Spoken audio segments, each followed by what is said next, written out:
No Rangers tap for me today, mate. I fucking have it set. That would Still supporting them. Good luck to you.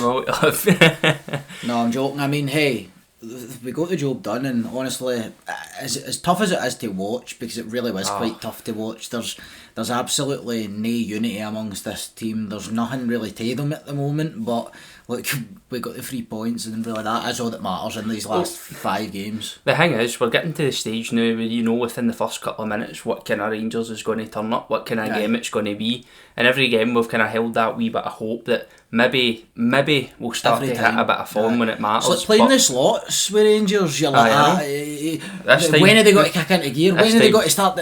Come on, like, give me one good passage of play, come on, hit the jackpot. And then it's just like, I was saying to my father when I was watching it, I was like, they don't even look like they're in a title race, mate. It's very, very worrying. No, I don't care if it's if it's no his ideal 11, right? These players play for Rangers Football Club, and they didn't look like they were pushing for a win there. Well, the interesting thing is, I saw an interesting comment like on Twitter basically saying like this looks like a team where like half the players kind of know their time's up at the end of the season, or they've been told like their time's up, or they kind of know. I mean, the likes of Barisic, I mean, we've no choice but to play him, and the thing is, listen, you've got to admire Barisic for his ability to get injured every single game and somehow end up available for the next one. I mean, he's the one player for Rangers that can bounce back quickly for an injury. The rest of them, they get a kick in the ankle and that's him out for 3 months. It's mad. Here, what about, just before we like go into more about the performance or the remaining couple of games, that Butland one right at the end of the game, that is never a foul. No, the ref, but I don't even think the ref gave the foul to start with. I thought he was just kind of waving on their physio, because obviously it was a coming together, but Butland gets the ball and then 4 seconds later the guy runs into his hip. What's Butland meant to do there? Like, is he meant to make the clearance and then just stop deed? Like, while he's in there? Like, I don't understand that though.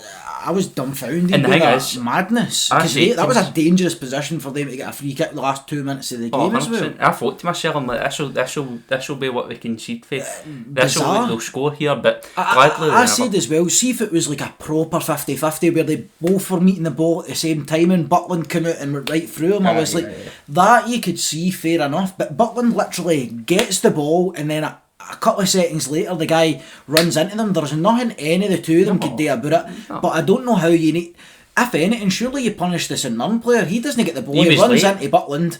Butland gets the ball and then is ran into. Obviously we don't need to worry about it because they never got a goal for it, but I just thought it was a fucking terrible decision. There's every opportunity for the area they were at, they could have got a goal. The thing is going back to the point that we kind of know what Rangers were going to get, a large part of that, and it's been a copy and paste for the previous couple of times we've dropped points, like, and that comes for Tav making a mistake in the early stages of the game. It happened this week. In all honesty, when I was watching the first part of that game, I thought to myself, look, St Mirren look well up for this year. We could easily drop points, and we continued the game kind of. It was almost that kind of slow, lethargic kind of football that we've actually somehow grown used to the past couple of weeks, to the point where inside the stadium, even when we're getting goals and stuff like that, it's not really a fan reaction you see when we're in a title race, because you know what this team are like. It's because you've spent 90% of the game just groaning, because Rangers are only really capable of playing passes or playing football, and it's like, in the area of the park, right, it's no right at the edge of your own box, but it's just before the halfway line. But as soon as they go into the opposition half, balls are just going everywhere and anywhere. But they just seem so comfortable. Again, I think this is where your point stands about getting rid of the old guards. Like, we need to transform the hierarchy of the team, because I think whenever we're under pressure, they think it's acceptable to just start knocking the ball from side to side at the back, where my gran and her pals could do that, you know what I mean? It's not that difficult thing to do. It's annoying as well, because you can see in that squad that are players looking to bring a bit of energy. Like, I mean, Sterling looked like he was bringing a bit of energy. Cantwell, I thought, done pretty well, playing some good stuff in tighter areas. I think he was offering us a lot more than most players. But he's so much more capable than what he's seen is, mate. This is the problem. You see it with the one where The one thing is, he's not the type of player, that's what's missing for Campbell, he's not the type of player when the performance for the rest of the team like that happens, he's not the type of player to almost carry a full team on his shoulders, and that's nothing against him, because it takes a very fucking special player. But we don't have any players like that. We don't have it. We don't have any players in that. We don't have any presence in the team at all. Who do you look at in that Rangers team? Like, do you know who I looked at in the St Mirren team? See that big Gogic? Aye. I mean, that guy's an animal. He was getting stuck in about everything. Stuck in about everything. Cleared the ball off the line. Aye, he's got fucking 20 yards to make it. The guy's just sprinting, 2-man down. 2 minutes on the clock or something like that. Determination just looks, and I've always rated him. I would take him at Rangers, to be honest. I want to say no, because he's just one of the players that every minute, every game, he looks hungry. He's on it. And there is not, he showed more hunger in that one spell to clear a ball off the line than most of the Rangers players have for the last 5 games. Well, the thing is, like, especially in the Scottish League, you kind of need, going on to like midfield in the Scottish League, you need that midfield, and we've said it so many times, all games are won and lost in midfield. You need that midfield to be like full of hard workers. It makes the game so much easier for the players running about it. But we seem to be always, there's a common theme here has been missing in that, you know, midfield area, or we're lethargic in the midfield area. We've got Lundstrom, who's, you know, his main job looks to be dropping back between the centre backs and picking the ball up. You know, we've got gaps in the middle of the park.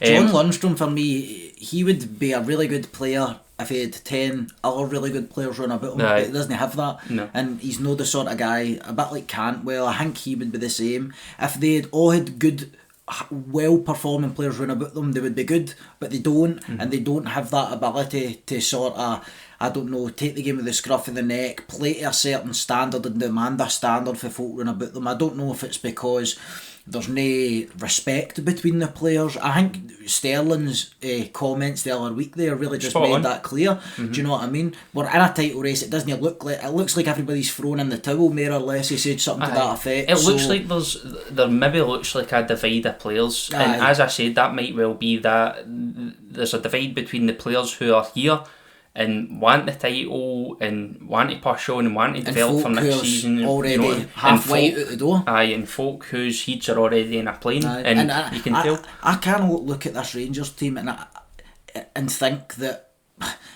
we're in with a chance of winning the league. I can't see it. They just seem too lightweight. There's nothing about them, and look, I'll eat my words happily if we go on and manage to do it.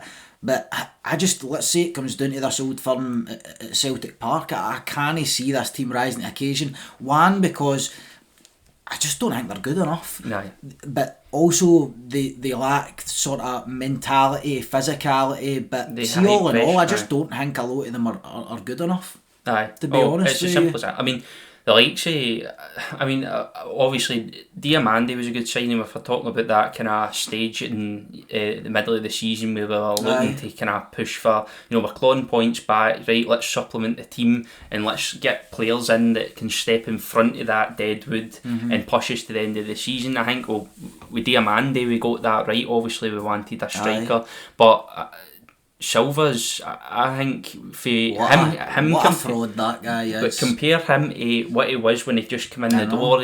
I think you're seeing his true colours now, mate. Well, exactly. Because I can remember saying to you on the podcast, right, when Silva first came in the door, I was like, I expected him, you know, 35 million, young guy coming up for the down south, and I was like, I expected him to be a bit arrogant, but actually in his first couple of games he was losing the ball, chasing, working hard to get it back. But now I think he's comfortable as a Rangers player now, and he's let his level drop, and you're seeing him for who he is. He's arrogant.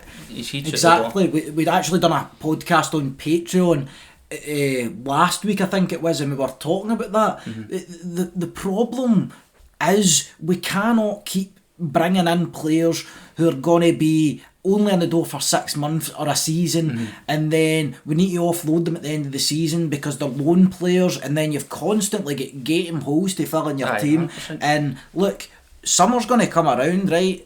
There could be 2 defining games, both Old Firms towards the end of the season here. They could define our season. They could win us the treble. They could win us the treble, or we could go out, lose it, and you're back to where we were last summer with Michael Beale. We're talking about a rebuild, but we've no money. We're on thin ice at the moment. Well, the thing is, as I said on Twitter, we're almost kind of crawling through. We're dragging Marcel through this title race, and to be honest, see if we did end up winning the title or winning the treble, it should be Jack Butland that's lifting that trophy, getting his hands in that trophy first, because at the end of the day, without him in between the sticks, we would be nowhere near. Do you know who should be lifting it? Us, the fans, for what this time's put us through, honestly. You talk about dragging yourself to the finish line, and look, we've no had it good with injuries or people coming in and sort of failed signings, even failed loan signings and stuff like that. I'm really just hoping that look, it's not that I don't care about the Scottish Cup, right? Obviously, I want to beat them in the Scottish Cup final, but it's critical that we win this league. I just want to win the league and then Guy Clement a go at this window, try and build something, because try and get some. I still feel like we're so shaky, so fragile that we're very, very vulnerable.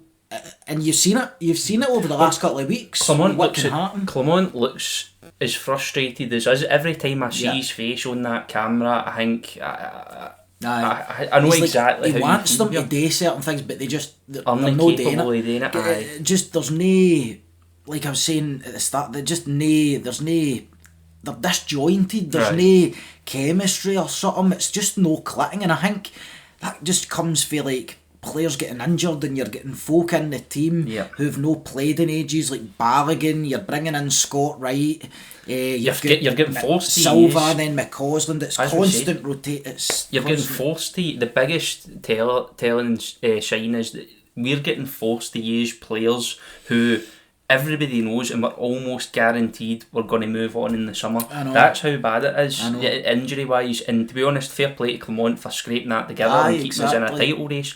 But at the end of the day, it doesn't take away from the fact that even if we win this title, as fans, we're going to be absolutely fucking buzzing, but we're going to be like, how has this team managed to lift that trophy? It'll be a miracle before our eyes. If this team does the treble, somebody will need to pinch me. Do you know what I mean? So I know that I'm not living in some mad dream. Aye. So what I want you to do is I want you to jump into the comments, let us know what you thought about the game, let us know what you thought about our opinions. We'll probably do a bit through the week over on the Blue Sea Patreon. It's a great way to get to know us a wee bit more intimately. We've got the Blue Room chat room, me and Kieran are going to be in there quite a lot, blogs, we're talking early access, videos, audio only podcasts. All sorts of good Rangers stuff. If you ever run out of stuff on YouTube, get over. The link to that's down in the description next to our socials. We'll see you next time.